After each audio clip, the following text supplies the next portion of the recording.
Hello friends, good evening. I am Shubhangi Sanjay Borde from Buldana. Now today's date is 28 December 2021 and today's video topic is static keyword in Java. So let's start. We know that Java is the object-oriented programming language and Java supports the concept of static keyword. So first of all, what is the static keyword? Static keyword in Java is used to the memory management.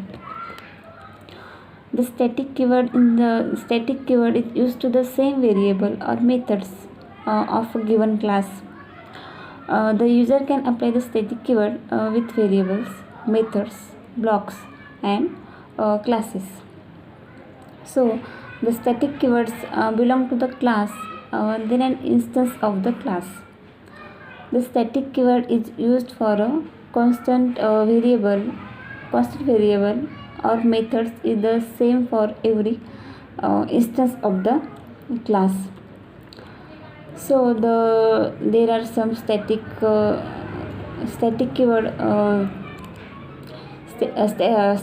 static keyword following the some non-access modifiers like that blocks, variables, methods, and classes. So to create the static members, block, variable, methods, nested class, its declaration with the keywords statics.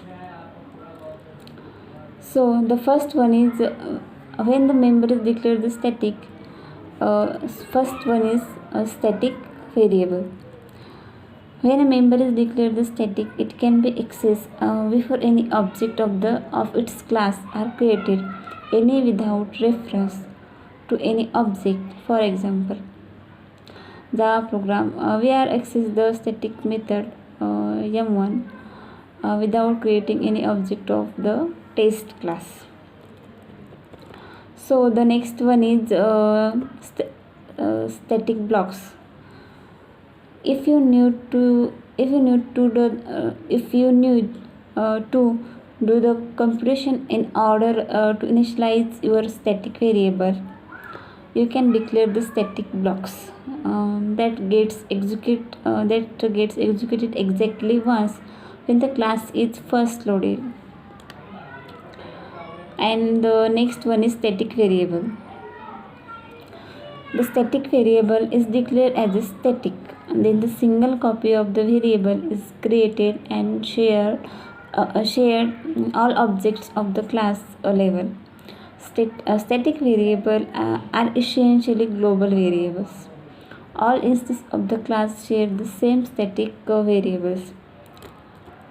We can create the static variables at the class level only. Static blocks and static variable are executed in the order they are present in the program. So the next one is static method. When a method is declared with the static keyword is known as a static method. The most common example of static method, it is the main method. Any static member can be accessed before any object of its class are created and without reference to any object. Methods declared as a static have several restrictions. They can only directly call other static methods. They can only directly access static data. They cannot refer to this or super if any way. This all about are the static keywords. Thank you.